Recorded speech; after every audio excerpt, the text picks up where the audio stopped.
जिसके कारण किसानों की कमर टूट गई है। किसान बिल्कुल सड़क पे आने के लिए मजबूर हो गया है और इस मंच के माध्यम से, इस आंदोलन के माध्यम से हम सरकार को ये चेताना चाहते हैं कि अभी पंचायत चुनाव है, नगर निगम चुनाव है, कहाँ जाओगे आप किसानों? ऐसी स्थिति में जब आप आओगे तो आपको उल्टे पैर लेटा दिया जाएगा। समय रहते किसानों की सुध ली जाए तुरंत।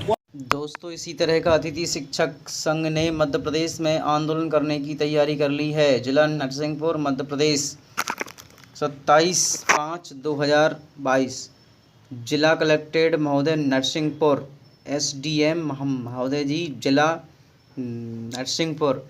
आपको बता देते हैं ज्ञापन शह अंकित है रैली बाबत। उपरोक्त विषय में अनुसार निवेदन है कि अतिथि शिक्षक संघ के द्वारा आह्वान पर एवं प्रांत स्तर पर दिनांक 30 मई दिन सोमवार को अपनी मांगों को लेकर ज्ञापन सौंपा जाना है। इसके लिए आपको बता देते हैं कलेक्टर महोदय के समक्ष प्रस्तुत होगा और आपको बता देते हैं कि इसमें लगभग 10 से 40 संख्या में रहेंगे। 30 मई 2022 दिन सोमवार सादर सूचना प्रस्तुत है। इस तरह से आपको बता देते हैं ब्रजेश नेमा जिला उपाध्यक्ष और भौदिये एसके सोनी अध्यक्ष।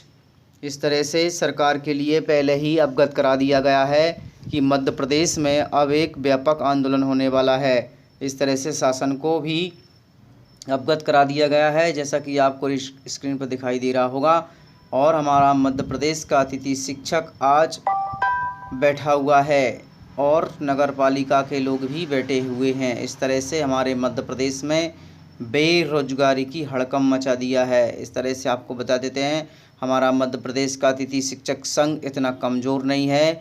हर एक नेता सांसद सभी को ज्ञापन सौंप दिए गए हैं और दिन सोमवार को यानी कि 30 मई को है प्रदेश स्तर पर संपूर्ण मध्य प्रदेश में यह महाआंदोलन होगा, जिसकी रूपरेखा तैयार बन चुकी है और आपको बता देते हैं ज्ञापन भी सौंप दिए गए हैं।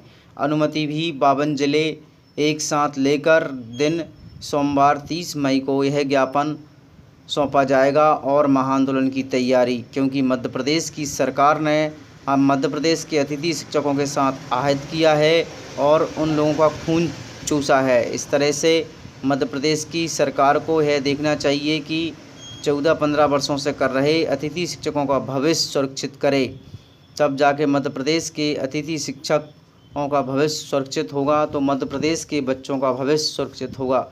दोस्तों, अगर वीडियो अच्छा लगा है तो वीडियो को लाइक और शेयर करना ना भूलें और चैनल को सब्सक्राइब जरूर कर लें। ऐसे ही वीडियो जुड़े रहने के लिए आप सभी का पुनः धन्यवाद।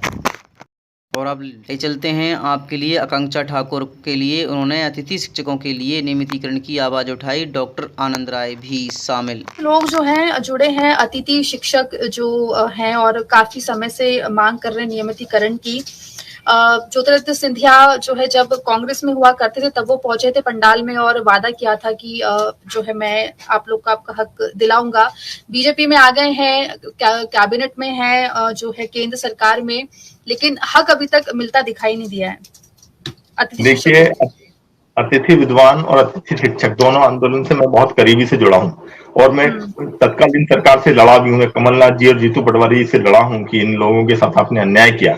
उस समय जब सिंधिया जी ने बोला कि मैं इनके लिए रोड पे आऊंगा तो मुझे बड़ी उम्मीद जगी थी कि माननीय सिंधिया जी इनके लिए रोड पे आएंगे। सरकार बदली, वो बड़ी पावर पोजीशन में और आज भी वो सुपर सीएम है मध्य प्रदेश में। उसके बावजूद अतिथि विद्वान और अतिथि शिक्षकों की समस्याओं पर वो ध्यान ही नहीं दे रहे हैं।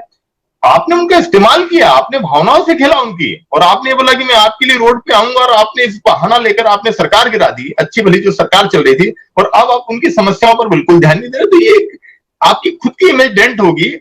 और मुझे तो खबर है कि भाई संघ जो है सिंधिया जी को मध्य प्रदेश का नेक्स्ट सीएम के रूप में प्रोजेक्ट करने वाला है और यदि इस तरीके से आप अपने वादों से मुकर जाएंगे तो जनता आपको वोट नहीं देगी, युवा आपको वोट नहीं देगा। यदि भाजपा उनको प्रोजेक्ट भी करती है सीएम के लिए तो मुझे नहीं लगता कि युवा उनको वोट देगा। ठीक है। देखिए आनंद जी, व्यापम घोटाले जिससे कि शुरुआत हुई थी मध्य प्रदेश में, जो पूरी जो भर्ती परीक्षाएं होती हैं उसके घोटाले के उजागर होने की, वो मामला अभी तक कोर्ट में चल रहा है। MPTET आ गया, कृषि विस्तार अधिकारी आ गया, कांस्टेबल भर्ती आ गया। क्या आपको लग रहा है कि क्योंकि व्यापम का जो मामला है वो अब तक कोर्ट। हेलो दोस्तों, नमस्कार। यूट्यूब चैनल प्रकाश में स्वागत है। और आपको बता देते हैं कि श्रीमान कलेक्टर महोदय, सभी 52 ज़िले में ज्ञापन दिया जाएगा। आप देख पा रहे होंगे, हमने ब्लैंक छोड़ा है। हर ज़िले में यह ज्ञापन सौंपा जाएगा। अतिथि शिक्षकों के द्वारा नियमितीकरण की मांग को लेकर रैली निकालकर ज्ञापन सौंपने बाबत महोदय जी निवेदन है कि अतिथि शिक्षक अपनी नियमितीकरण की मांग को लेकर प्रदेश के नेतृत्व आह्वान पर दिनांक 30 मई 2022 दिन सोमवार को रैली निकालकर माननीय मुख्यमंत्री के नाम ज्ञापन सौंपेंगे। रैली का रूट कौन कौन से रहेंगे से प्रारंभ यहाँ समाप्त हो पाएगी। कलेक्टेड ऑफिस पहुँचेंगे और माननीय कलेक्टर महोदय को ज्ञापन सौंपेंगे। आवेदन पत्र साधन सूचनार्थ। इस तरह से सभी अतिथि शिक्षक इस आवेदन को निकलवा लीजिए और इसी तरह का ज्ञापन हम सौंपेंगे। इस तरह से आपको बता देते हैं, माननीय मुख्यमंत्री श्री शिवराज सिंह चौहान जी मध्य प्रदेश भोपाल अतिथि शिक्षकों के हित में अपने अन्य राज्यों की तरह हरियाणा, पंजाब, राजस्थान और छत्तीसगढ़ की तरह नीति बनाकर मध्य प्रदेश के अतिथि शिक्षकों का भविष्य जल्द से जल्द सुरक्षित करने का कष्ट करेंगे। क्योंकि आपको बता देते हैं, मध्य प्रदेश के समक्ष शासकीय विद्यालय में लगभग 20,000 अतिथि शिक्षक बहुत ही अल्प मानदेय पर 14 वर्षों से सेवा देते आ रहे हैं। शिक्षकों को कभी भी उनका सेवा का सही अवसर नहीं दिया गया और उन्हें सेवा से पृथक कर दिया जाता है, जबकि हरियाणा एवं छत्तीसगढ़ सरकार ने कई वर्षों से कार्य कर रहे अतिथि शिक्षकों को नीति बनाकर उन्हें नियमित कर दिया है, उनका भविष्य सुरक्षित कर दिया है।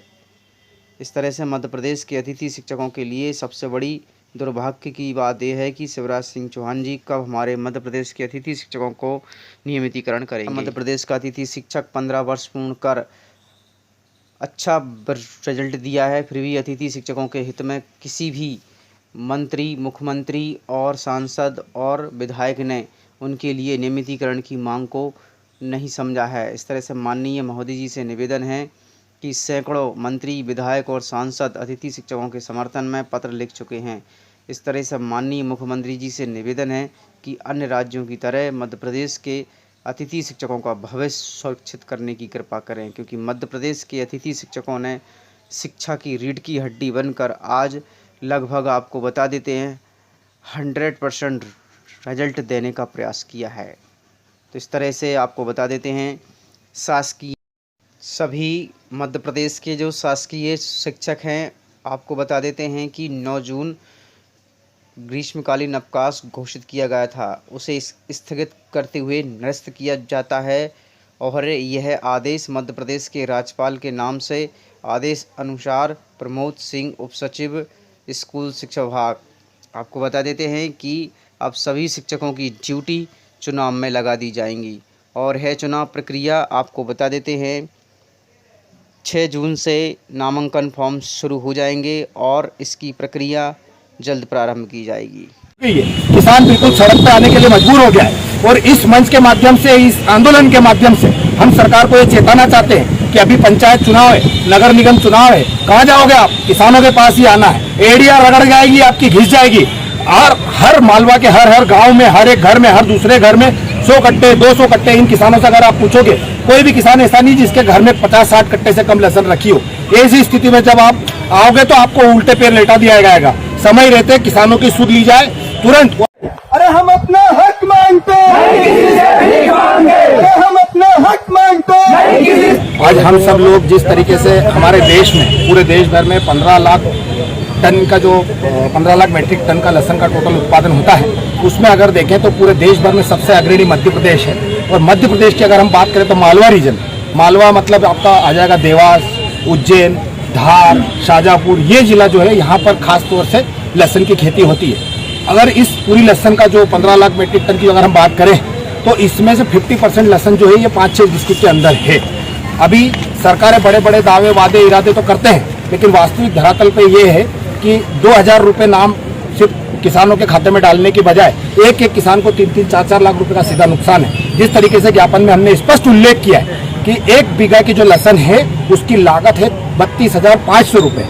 इसके विपरीत वर्तमान हालात में जो लहसुन का भाव है 600 रुपये क्विंटल से लेके 1000-1200 रुपये क्विंटल तक, तो उसको 8 से 10,000 रुपये पर बीघा की बेचना पड़ रही है, जिसकी वजह से उसको सीधे 20,000 रुपये प्रति बीघा का नुकसान हो रहा है, जो किसान वहन नहीं कर सकता। किसान की ऐसी स्थिति नहीं है। मैं यह स्पष्ट बता देना चाहता हूं कि लहसुन जब ये हमने पैदा की, उस समय पे हमको 8-8, 10-10 हज़ार रुपये का सरकारों से बीज मिला है। उस समय पे हमने 102 रुपये लीटर का डीजल हमारे ट्रैक्टरों में उपयोग किया है हकाई बुआई के लिए। उसी समय पे हमने अपनी मोटरसाइकिल में 120 रुपये लीटर का पेट्रोल डलाया है। बच्चों जैसी हमने इस फसल को पैदा की। जब हम लाइट मांगने के लिए जाते थे तो हमको रात को 2 बजे, 3 बजे, 4 बजे ऐसे हमको लाइट दी गई, और फिर भी हमने अपने बच्चों की तरह इस फसल को सिंचित किया। हमने इधर उधर से समय निकाल के, किसी ने उधार लिया, किसी ने बोरिंग लगाया, कुछ भी किया, लेकिन अपने बच्चों जैसी इस फसल को पैदा किया। और आज जब इसके दाम की बात आती है, सरकार के पास कोई रीति नीति नहीं है। मैं स्पष्ट बताना चाहता हूं कि इसको ओपन ट्रेड में रखा हुआ है। ओपन ट्रेड का मतलब है कि कोई भी अपने देश में आके डंप कर सकता है अपनी पैदा की हुई फसल। तो क्या करेंगे हम लोग, जब हमारे यहाँ खुद ये इतनी लहसुन है कि हम 3 साल तक अपने देश के लोगों को खिला सकते हैं। ऐसी स्थिति में चाइना से और ईरान से हमारी सरकारें जो है वो इम्पोर्ट कर रही है। यहाँ तक कि नेपाल और भूटान के रास्ते से कई कंपनियां इलीगल तरीके से जो गार्लिक पेस्ट है, लहसुन का जो पेस्ट है, वो बना करके भारत देश में बेच रही है, जिसके कारण किसानों की कमर टूट गई है। Thanks for watching, like and comments and subscribe.